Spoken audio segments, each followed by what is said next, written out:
Assalamualaikum warahmatullahi wabarakatuh. Waalaikumsalam warahmatullahi wabarakatuh. Alhamdulillahirabbil alamin. Assalatu wassalamu asrafil anbiya wa mursalin wa ala alihi wa sahbihi ajmain. Amma ba'du. Syukur kepada Allah SWT itu kesempatan dan kesehatan untuk kembali pada agenda live talk show Bincang Hati ya. Seperti biasa di Kamis malam Jumat kita akan bincang tentang berbagai topik. Dan nanti kita akan bahas tentang dari sisi mesin hatinya ya. Nah, kemarin itu Kita bahas perkenalan dulu ya. Iya. Saya dengan namanya? Devi Rahmadana. Saya Hani Siti Nur Aini. Nah, kemarin Mak Hani ngajak bahas fatherless. Cuman biar bahasanya bahasa Gen Z, kita ganti judulnya jadi yatim pasif. Bahasa anak Gen Z sekarang ya. Intinya sama ya kan? Yatim pasif, ayah ada atau tiada. Ya intinya sih kita ngebahas ayah ini sebenarnya ada apa enggak sih? Ayah ada tapi tiada. Jadi bahasa yatim pasif itu seperti anak yatim tapi bukan anak yatim. Ada sebenarnya ayahnya. Ayahnya ada tapi seolah-olah tidak ada dalam hidupnya. Ya sebenarnya sama makanya dengan Perannya yang kayak fatherless. ada ya. Perannya. Nah, jadi kenapa nih Mak? Milih tema ini kenapa nih? Apa yang menginspirasi? Karena gini ya. Kadang kita ya membesarkan anak kayak. Tema kita kan parenting nih. Nah, parenting itu sebetulnya butuh ayah dan bunda. Nggak cuman bunda doang gitu. Tapi kan kebanyakan para ayah ini menganggap ngurus anak itu urusan bunda. Nah, jadi dia tuh cukup duitnya aja, nafkahnya aja. Padahal nggak seperti itu gitu. Ketika kita membesarkan anak bersama, bikinnya kan sama-sama, besarnya sama-sama, nah mengasuhnya juga sama-sama. Nah, dalam artian mengasuh sama-sama ini seperti apa? Mesti punya visi dan misi yang sama, mempunyai kepedulian yang sama, tapi mungkin perannya yang istilahnya berbeda di situ. Peran ayah tidak sebanyak bunda mungkin untuk berinteraksi secara langsung sama anak. Nah, sementara perannya ayah itu di mana sih sebetulnya gitu. Nah, itu yang pengen kita share gitu ya, pengen kita bahas bareng gitu ya. Biar lebih nyata lah, lebih terlihat gitu. Perbedaannya apa sih? Ada ayah tapi seperti tiada gitu ya, gitu. Karena begini juga, kemarin kenapa kepikiran juga milih tema ini, kemarin denger parenting ya, terkait kasus-kasus narkoba gitu ya. Nah, ternyata kasus-kasus narkoba yang terjadi di anak-anak muda sekarang itu justru yang kasus itu terjadi karena ketiadaan salah satu orang tuanya misalnya, itu hanya 10%. Yang 90%-nya justru ibunya ada, bundanya ada, ayahnya ada gitu. Tapi kenapa anaknya bisa terjerumus ke narkoba gitu. Oh, maksudnya yang 10% itu yang memang beneran memang broken home. Yang 10%? Yang 10% itu memang istilahnya tidak ada ayahnya gitu, tidak ada bundanya Sudah gitu. Salah satu orang tuanya tidak ada. Maksudnya sudah meninggal. Ya, Itu atau pecah ya. broken home. Ya udah pecah lah istilahnya, sudah tidak diasuh dengan utuh. Oh, sudah status Ya mau meninggal janda mau lah ibunya gitu. gitu ya, mau meninggal mau. Nah, sempat dengar itu gitu. Jadi yang Sementara terpikirlah di sana. 90% yang sebenarnya keluarga itu masih lengkap, ayah ibu Masih masih ada. lengkap, Gitu. hanya saja polanya mungkin yang atau pengaruh teman yang terlalu besar. Rata-rata itu sih pengaruh teman, lingkungan kerja gitu. Itu kenapa mereka bisa terjerat narkoba. Dan ya ternyata untuk pemulihan kasus-kasus narkoba ini rata-rata itu untuk bisa pulih itu mengembalikannya lama, di atas 10 tahun. Bisa bersih dari narkoba betul, kecanduannya. Ya jadi ya itu juga ya salah satu yang ibu dan bunda dan ayah ini harus punya visi yang sama sehingga anak-anak bisa jauh lah dari jangkauan narkoba itu gitu, biar mereka tidak terperosok dalam pergaulan gitu, dalam pergaulan yang salah ya, dalam artian atau mungkin lingkungan kerja ya, mungkin lingkungan kerja kalau dia memiliki apa ya kepribadian yang baik, diajak pun nggak akan terbawa gitu, hanya saja belum kokoh gitu ya, masih labil gitu ya, belum secara mentalitinya kurang sehat, jadinya ketika dibawa temennya di lingkungan kerja terbawa juga. Padahal kan usia udah dewasa ini kan, dewasa matang lah, gitu. Jadi kalau kita ambil contoh kasus narkoba tadi, sebenarnya kasus narkoba ini jauh lebih besar sebenarnya di keluarga yang masih ada ayah, masih ada ibu. Gitu. Ya. Tapi kenapa mereka bisa tetap jatuh kepada narkoba ini gitu ya? Maksudnya dalam ya kemaksiatan atau mungkin kemaksiatan yang lain gitu. Padahal sebenarnya ayahnya masih ada, tapi kok seolah-olah tidak ada. Ini berarti yang kita mau bahas ya. Oke, itu berarti ini yang mau kita bahas nih malam ini, yang mau kita perbincangkan malam ini. Oke, oke. Sebenarnya seberapa besar sih peran ayah? Ini nanya sama diri sendiri nih sebenarnya. Sebenarnya berapa besar sih peran ayah itu dalam keluarga selain sebagai pemberi nafkah, gitu ya?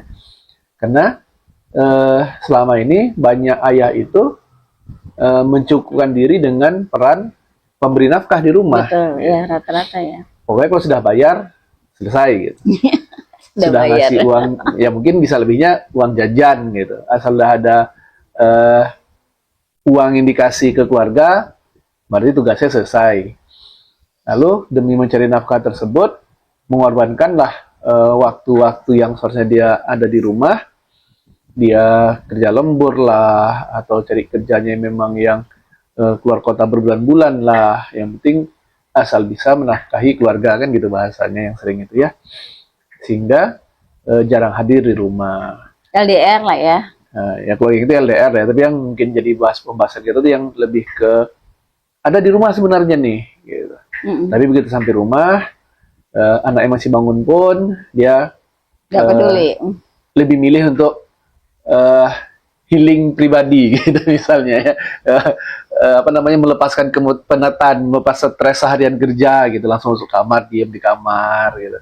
Atau yang masih hobi main game, langsung main game lagi gitu, karena seharian kerja nggak bisa main game gitu. Interaksinya kurang lah dengan keluarga ya. Anak-anak itu tidak ada disapa, tidak ada diajak ngobrol, tidak ada diberi pengasuhan. Dan yang paling sering terjadi itu kan ketika kalau di sekolah-sekolah itu kan biasanya ada program parenting gitu ya. Sekarang tuh hampir semua sekolah punya program parenting. Semuanya punya sekarang ya. Berapa Sementara bulan yang sekali hadir, minimal. itu cuma ibu-ibunya. Gitu. Salah satu yang merasakan soalnya. Sangat jarang sekali yang hadir tuh bapak-bapaknya gitu. Paling dari misalnya nih dari 100-110 murid ya, yang datangnya adalah bapak-bapak paling 2-3 orang.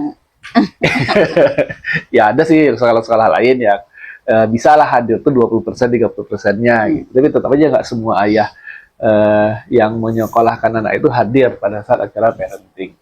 Karena sibuk ya? Ya, salah satunya karena kerja gitu kan. Padahal parenting itu juga jarang-jarang gitu ya. Ya itulah akhirnya gitu ya. Namun ketika di luar jam kerja pun ya tidak juga menghabiskan waktu dengan anak-anak. Sampai di batas mana anak merasa kehilangan punya ayah tuh? Ya, apa ya? Kalau ya jelas kan yang pertama, kalau namanya anak melihat ke orang tua itu kan selalu mereka berada di tahap awal itu adalah melihat orang tua itu sebagai dunianya gitu ya, sebagai pahlawannya gitu, baik itu ke ibu maupun ke ayah. Artinya ada momen anak itu menjadikan kedua orang tuanya itu adalah sebagai role modelnya. Gitu ya. Nah, ketika role model itu hilang, ya pasti anak itu akan ada sesuatu yang hilang dalam dirinya karena dia nggak punya contoh laki-laki dewasa dalam kehidupannya. Atau kalaupun contoh itu ada, dianggap bukan sesuatu yang layak dicontoh. Ini kan bahaya ya. Punya ayah karena nggak jadi teladan ayahnya. Dilabelin oleh anaknya nggak layak dicontoh. Ya sebenarnya ibu juga sama ya. Cuman karena ini judulnya ayah. Ya kita jadi korban dulu lah malam ini. Gitu ya. Padahal sebenarnya kalau kita bahas masalah role model ya sebenarnya sama, ayah sama ibu harus benar-benar jadi role model. Nah ketika itu tidak hadir atau malah memberi role model yang jelek kepada anak, ya, dan sebenarnya bisa gini juga, dia nggak tahu itu jelek atau baik gitu anak itu. Dia hanya melihat, oh itu contoh yang harus aku tiru. Gitu. Jadi ketika dia lihat ayah membangun benteng diri dari anak-anak, dia menganggap itulah yang harus dia lakukan juga. Itu memang peran ayah gitu ya. Nah, itulah peran ayah itu, menjauh dari anak-anaknya gitu. Karena dia lihat contohnya kayak gitu. Nah, jadi ketika dia nanti punya anak, ya dia lakukan hal yang sama gitu. Biar segan gitu maksudnya. Ya, timbul wibawa. Dibawa nggak dengan gitu ya. Ya, tapi itulah yang dia pelajari gitu ketika kecil itu, terus nggak pernah ada maklumat menyampaikan apa yang menjelaskan perbuatan ayahnya itu seperti apa gitu. Dia cuma melihat apa yang dia bisa indra, lalu dia muncul pemahaman sendiri tentang itu gitu. Oh, ayah itu memang posisinya harus jauh dari anak, biar ayah itu bisa menjaga ketegasan, bisa menjaga aturan segala macam lah. Nah, lalu ketika dia punya anak, ya dia lakukan hal yang sama gitu. Nah, jadi yang peran ayah sebagai role model yang harusnya itu membawa kebaikan kepada anak, malah bukan membawa kebaikan, tapi bisa jadi malah membawa sesuatu yang buruk kepada anak. Pola yang berulang ya. Nah, ketika ini terjadi gitu ya, apalagi kepada anak perempuan ya, ini sangat-sangat fatal sekali ketika ayah itu malah membangun benteng kepada anak-anaknya. Kepada anak perempuan itu biasanya melihat ayah itu sebagai hero-nya gitu. Apa kalau bahasanya itu cinta pertamanya gitu. Lalu ketika dia menilai ayah itu nggak layak dicintai, maka dia akan cari cinta yang lain. Dia akan cari cinta ke tempat lain gitu. Karena dia cinta di luar ya. Cinta di luar.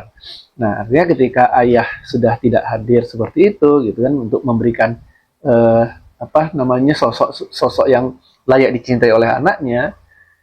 Nah, di situ pasti sudah terjadi luka di kasih sayang anak. Sehingga anak mencari kasih sayang ke tempat yang lain. Nah, itu satu. Ketika ayah itu hilang dari hidup anak ketika dia membangun benteng kedekatan dengan anak. Dia mengambil peran sebagai pemerintah gitu di rumah gitu ya, penguasa di rumah yang menjaga jarak dari anak-anaknya. Karena pengen didengar, kadang-kadang itu ya sikap itu yang diambil gitu. Lalu ada juga ketika ayah itu sama pengen menjaga otoritas di keluarga, cepat marah, gitu. Menerapkan aturan, nggak mau diskusi gitu, keras gitu, seperti kita bahas minggu kemarin juga, hanya menekankan keras gitu kepada anak gitu. Ya lagi-lagi anak tidak merasa ini bukan sosok ayah yang bisa aku turutin, akhirnya bukan sosok ayah yang bisa aku tiru, ataupun kalau dia meniru seperti tadi, dia hanya meniru kerasnya saja tanpa ngerti alasannya harus seperti apa. Gitu. Kenapa ayah itu keras sama aku? Dia nggak ngerti. Jadi di situ mungkin ya peran ayah ya, di situ bisa dikatakan bahwa bagaimana atau dalam keluarga itu peran ayah itu pengaruhnya gitu loh dalam menimbulkan rasa aman, merasa dilindungi bagi anak, ataupun mungkin arah istilahnya apa ya, arah hidup anak ketika di rumah. Nah itu siapa yang berperan tuh? Kalau ayah apa bunda tuh? Ya kalau rasa aman pasti harusnya ayah lah gitu kan, karena kalau misalnya secara ini juga ya contoh dari Rasul gitu kan, yang menjaga keluarga itu dari ancaman dari luar, itu ya peran ayah gitu. Nah mungkin itu juga jadi kesalahpahaman ya, ketika pengennya memberi rasa aman, membangun rumah yang kokoh gitu kan, membangun gedung-gedung yang menjaga anak itu dari ancaman orang luar, akhirnya malah fokus di membangun pagar, membangun gedung, membangun dinding, sementara apa yang dia jaga malah terlupakan gitu. Nah, ini sekarang seribu cara ya istilahnya. Ya, jadi supaya anakku aman, dibelikanlah mobil yang pakai kaca anti peluru misalnya gitu kan. Tapi anaknya sendiri nggak ngerasa dia butuh itu gitu. Lalu karena ayahnya butuh banyak hal itu untuk dikasih ke anak, malah sibuk cari uang keluar, cari jabatan yang tinggi supaya bisa dapat penghasilan besar, bisa ngasih banyak ke anak, segala macam. Nah, yang harusnya memberi rasa aman itu harusnya rasa aman di hati dulu gitu, bukan secara fisik langsung dari luar. Nah, itu yang akhirnya terskip gitu. Yang harusnya memberi rasa aman di hati anak dulu bahwa orang tuanya itu hadir di dekat dia. Karena kan kalau masih bayi itu kan anak tuh butuhnya aman itu kalau orang tuanya hadir sebelah dia. Gitu. Anak nangis, Dia ada di situ. kalau ada orang tuanya dekat sana menenangkan dia, disitulah dia merasa aman. Gitu. Bukan ketika dia nangis lalu diberi Mainan atau makanan. ya apa ya, keluar sama dari misalnya kita bicara tadi itu misalnya pintu dikunci, dia aman, nggak ada orang ganggu dari luar, kita ditinggal sendirian di dalam gitu. Dikasih ini Itu ya, kan bukan rasa aman yang muncul dikerangkeng gitu, gitu iya. ya kan. Jadi Malah terkesan pokoknya memenjarakan. kamu di rumah aman ya, kunci semua udah aman, ada alarmnya segala macam, pintunya juga nggak bisa ditembus, kaca nggak bisa dipecahin, kamu aman di dalam. Tapi ayah sama ibu harus keluar nih, kamu pokoknya aman di dalam rumah. Gitu. Cerita ini jadi ingat terkait beberapa kasus ya, bukan ya, beberapa waktu yang lalu kasusnya ya. Setahun apa 2 tahun yang lalu ya. Seorang ibu ingin menjaga perlindungan untuk anaknya kan, anak gadisnya, akhirnya anak gadisnya ini nggak boleh kemana-mana. Kemana-mana kalau nggak temenin ibunya, temenin abangnya. Mereka punya toko gitu. Ibunya seringnya di bawah, nah anaknya di atas. Anaknya laki perempuan. Mungkin ya karena gadget ya, entah salah tontonan, entah apa, tahu anaknya hamil. Nah ini ya, ternyata yang menghamili bukan orang luar loh, padahal dia sudah membatasi begitu tinggi gitu ya. Anaknya kalau kemana-mana diantar dia atau diantar kakaknya, ternyata yang menghamili adalah masih saudara kandungnya juga gitu. Jadi ya, bukan shocking ya. hatinya dulu yang dimunculkan rasa aman itu, tapi langsung secara fisik di luar. Sementara hatinya masih rapuh. Pemahamannya jadinya nggak dapet juga ya istilahnya. Ya, arah hidup. Nah, arah hidup. Ya arah hidup sih sebenarnya Percaya dirinya juga. kayak gini, kalau masalah arah hidup kan gini ya. Yang sudah punya pengalaman kehidupan itu kan ya pasti ayah lah, ayah dan ibu gitu ya. Kita batasi dulu ayah gitu ya. Yang sudah punya pengalaman itu kan ayah. Yang sudah tahu benar salah itu ayah. Lalu dia tidak hadir ngasih tahu ke anaknya, nak ini nggak boleh ya, ini kamu harusnya ke sini ya. Gitu. Akhirnya anak mencoba-coba sendiri kan, gitu. Betul. Mencoba-coba mencari arah hidup sendiri, yang akhirnya seringnya tidak sesuai dengan apa yang diinginkan oleh orang tuanya, atau bahkan lebih parahnya, ayahnya tidak pernah ngasih petunjuk, tapi hanya mencontohkan gitu kan, sibuk bekerja keluar, sibuk cari uang jauh-jauh, nggak pulang-pulang gitu. Lalu dia nggak suka dengan arah yang dicontohkan oleh ayahnya. Dia menolak melakukan hal yang sama. Gitu. Nah, Boti itu kan salah satunya itu. Gitu. Ayahnya nggak hadir, dia nggak suka ayahnya nggak hadir. Jadi dia sengaja memberontak. Dia melakukan hal yang tidak disukai oleh orang tuanya, yang nggak disukai oleh ayahnya. Nah, salah satunya itu. Jadi perilaku-perilaku yang kadang berlebihan gitu ya. Itu seperti itu gitu. Bentuk protesnya mereka. Ya, termasuk anak-anak perempuan yang jadi apa? Yang cari sugar daddy itu, ya itu juga. Gitu. Dia ngeliat ayahnya kayak gitu, dia nggak suka, dia pengen memberontak, dia lakukan apa hal-hal yang bikin ayah itu bakal marah. Cari cinta di luar yang mirip cinta seorang ayah, tapi bisa ngamar. Ya tapi gimana caranya bikin ayah itu marah gitu. Jadi dia lakukan apapun supaya ayahnya marah. Cari perhatian lah, potensi ya, sebenarnya cari perhatian gitu kan. Tapi caranya itu udah, ya itu tadi karena ayahnya itu nggak pernah hadir memberi petunjuk arah hidup tadi, akhirnya dia bikin-bikin sendiri caranya gitu. Dia cari-cari sendiri dan seringnya tidak benar gitu kan. Jarang ada yang mencari jati diri, mencari-cari gitu. Ketemunya yang benar jarang. Apalagi dengan kehidupan masa sekarang ya, yang arus informasi itu sangat kencang sekali, bisa diakses dari mana saja.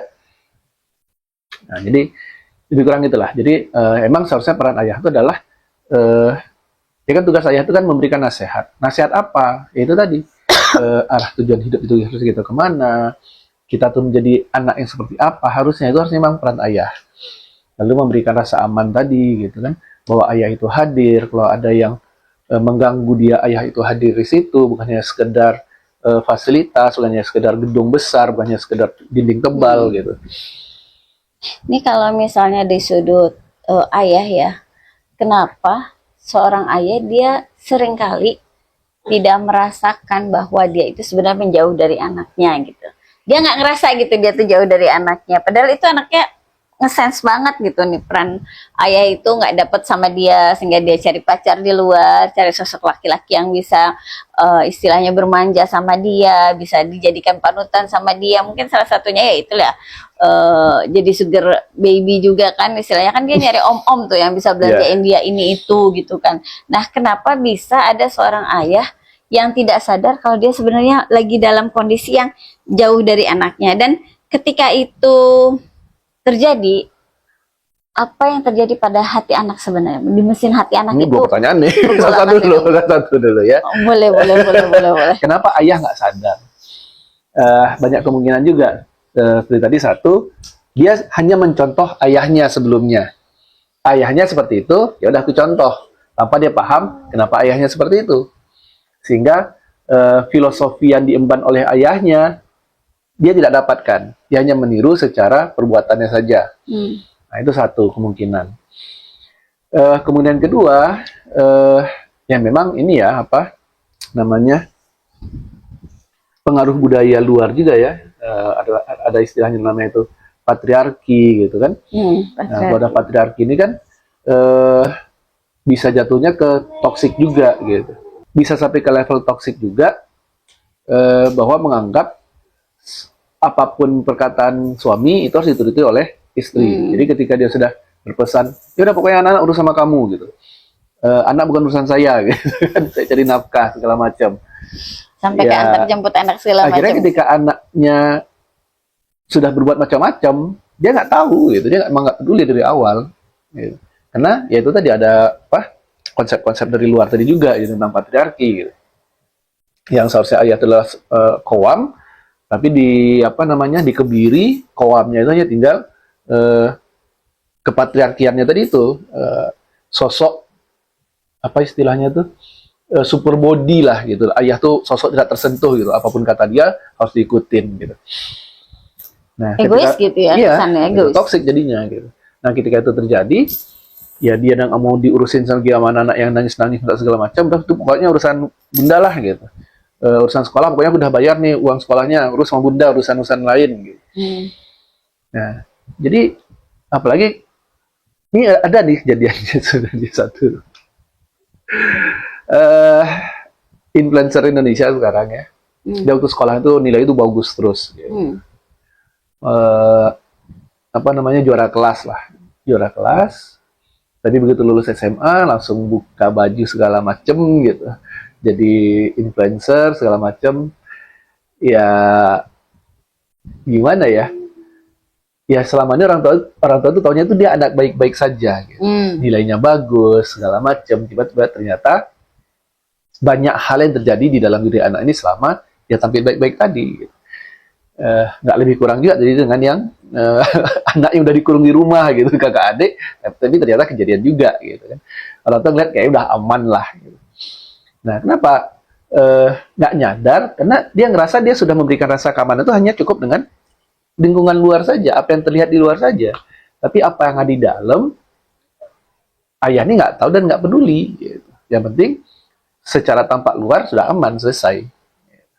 Ini mungkin yang terjadi ketika relationship antara ayah dan anak ini tidak terjalin dengan baik sehingga hatinya terasa kosong. Ya, ayah itu kan memberikan contoh sosok yang kokoh, bakoknya, baik laki-laki mau anak laki-laki mau anak perempuan sama. Contoh ketangguhan itu ada pada ayah. Ayahnya nggak ada, tapi mau dicontoh. Kan? Yang dia lihat ayah itu adalah sosok yang hilang. Nah, akhirnya dia mencari-cari sosok pengganti. Dia nggak tahu sosok kokoh itu seperti apa.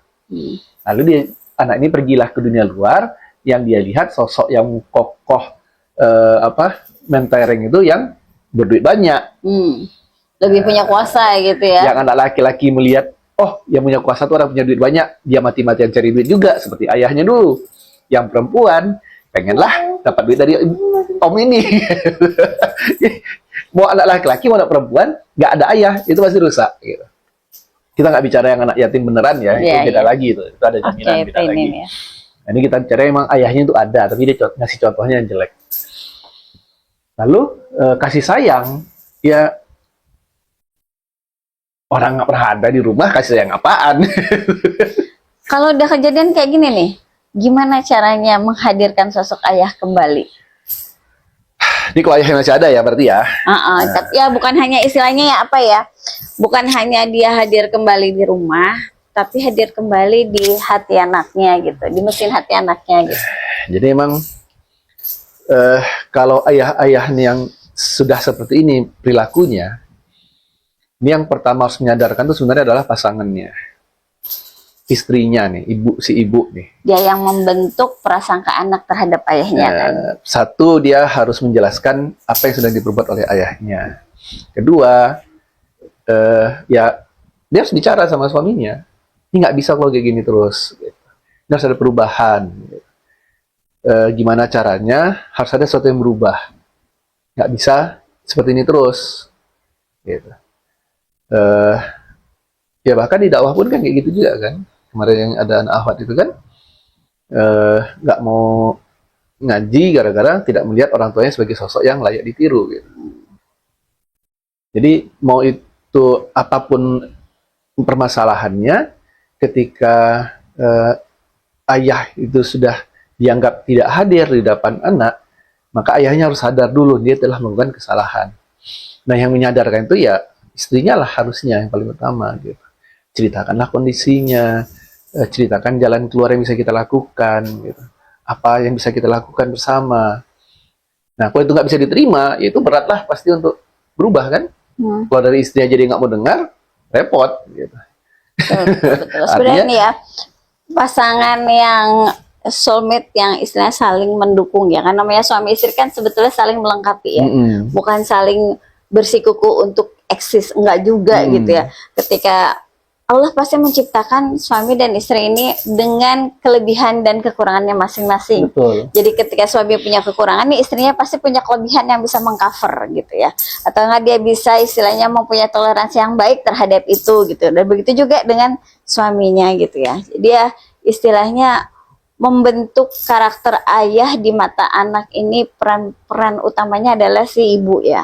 Ya, baik itu menunjukkan bahwa ayah itu bagus di depan anak, termasuk yang memperbaiki pemahaman suaminya tadi itu gitu. Ya kalau emang harus berantem besar dulu mungkin ya biar muncul kesadaran gitu. Atau mungkin ya cari orang siapa sih suami ini mau dengarnya sama siapa sih gitu. Dinasihatin oleh orang yang suaminya ini mau terima masukan. Nah, itu yang pertama. Nah, yang kedua, kalau si ayah ini sudah bisa nerima bahwa dia itu telah melakukan kesalahan, harus ada perubahan. Nah, ini kan beda-beda lagi ya. Kalau anak masih kecil ya tinggal langsung hadir saja gitu. Nggak perlu yang kayak gimana, tinggal muncul, bawa jalan, selesai. Kalau anak masih kecil. Nah, yang jadi masalah kan kalau anaknya udah besar-besar ini, kalau udah balik, ya mau apa ya kembali lagi. Seperti sarannya selalu kita ulang-ulang juga, ya minta maaf dulu sama anak gitu. Kalau nggak minta maaf, pasti anak itu juga nggak mau nerima kehadiran ayahnya gitu kan. Minta maaf, lalu konsisten. Jangan sekali minta maaf terus diulang lagi, minta maaf diulang lagi. Malah anak akan makin membangun tembok-tembok baru gitu, udah nggak terima lagi kata maaf dari ayahnya. Gitu. Jadi ya itulah pesan untuk seorang ayah. Kalau emang selama ini tidak dekat sama anak-anaknya, karena ngerasa punya tugas utama mencari nafkah, ya ingatlah sebenarnya dalam Islam itu mencari nafkah itu hanya salah satu peran sebagai seorang ayah. Peran sebenarnya dalam Islam itu kan adalah sebagai qawam, sebagai pelindung, gitu. Sebagai yang membawa kebahagiaan dalam rumah, gitu. Baik itu kepada pasangan juga kepada anak-anak. Jadi nggak bisa hanya nganggap peran aku sebagai pencari nafkah sudah selesai gitu. Kalau bahasa Inggris kan breadwinner gitu. Jadi orang yang membawa roti pulang ke rumah. Ya itu salah satu peran, iya betul. Dan Islam juga membenarkan. Tapi bukan hanya itu satu-satunya. Gitu. hadir main sama anak-anak, bahkan main bersama istri, bercanda sama istri, lalu mendampingi anak ketika menghadapi masalah. Ya itu semua adalah peran-peran dari ayah. Termasuk itu tadi memberikan rasa aman, memberikan tujuan hidup pada anak. Itu semua adalah tugas ayah. Sekarang udah mulai di penghujung acara, mungkin ya ada closing statement, kata penutup yang baik. Kata penutup yang nggak baik sih. Karena jadi emosi. Sebenarnya minimal kata penutup yang bisa menyadarkan para ayah dan istilahnya apa ya, memberi masukan juga buat para bundanya. Ya itulah ya para ayah, ingatlah bahwa peran kita itu bukannya sebagai pencari nafkah, kita tuh punya peran juga untuk mendidik anak-anak kita. Mendidik anak-anak itu bukan eksklusif peran istri, bukan eksklusif peran bundanya. Yang memberikan arahan pendidikan itu tugas ayah. Bunda eksekutor paling banyak di rumah, betul. Tapi bukan berarti ayah lepas tangan di sana gitu. Artinya gini, si bunda itu harus tetap memberikan laporan seperti apa nih arahan pendidikan yang sudah aku laksanakan. Oh ini kayaknya ada yang harus ayah turun tangan sendiri nih gitu, nggak bisa sendiri, bunda sendiri. Nah, itu harus diterima gitu oleh ayah gitu, nggak bisa. Oh nggak, itu pokoknya urusan bunda, nggak bisa. Nah para bunda ya perjuangkanlah gitu ya, perjuangkan kepada suaminya untuk bisa ada perubahan dalam rumah supaya anak-anak ini mendapatkan peran kedua orang tuanya gitu, bukan hanya peran bundanya, tapi peran kedua orang tuanya. Kenapa? Karena kedua orang tuanya dia lihat dalam kehidupannya. Jadi ketika ayahnya dia terlihat nggak punya peran, maka dia akan mencari pengisi untuk peran tersebut. Gitu. Jadi pada ayah melunaklah, kepada bunda mengeraslah sedikit. Masya Allah. Itu begini ya, kalimat paling sederhananya gitu. Kadang-kadang bunda sering dimanfaatkan karena kelembutannya ya. Iya, walaupun sebenarnya banyak juga suami-suami takut istri yang dibilang istrinya kayak singa, banyak juga gitu. Oke, kalau gitu, Masya Allah. Oke, buat yang mau bertanya boleh ya. Nanti di YouTube-nya mengajukan pertanyaan atau apa. Ya. Jangan lupa ya untuk subscribe, like, dan komennya. Insya Allah bincang-bincang kita untuk malam ini sampai sini ya. Kita lanjutkan insya Allah pekan depan dengan tema yang menarik lagi. Kalau nanti ada berita yang lagi viral, nanti akan kita coba kupas. Kalau nggak ada, kita lanjut bincang-bincangnya yang ringan-ringan saja. Mungkin kita ngupas peran bunda. Siapa takut? Baik, kita tutup dengan hamdalah. Amin. Dan doa untuk majelis. Subhanakallah. Hamdika. Syadalah ilahi lantas. Baik. Assalamualaikum warahmatullahi wabarakatuh. Waalaikumsalam warahmatullahi wabarakatuh.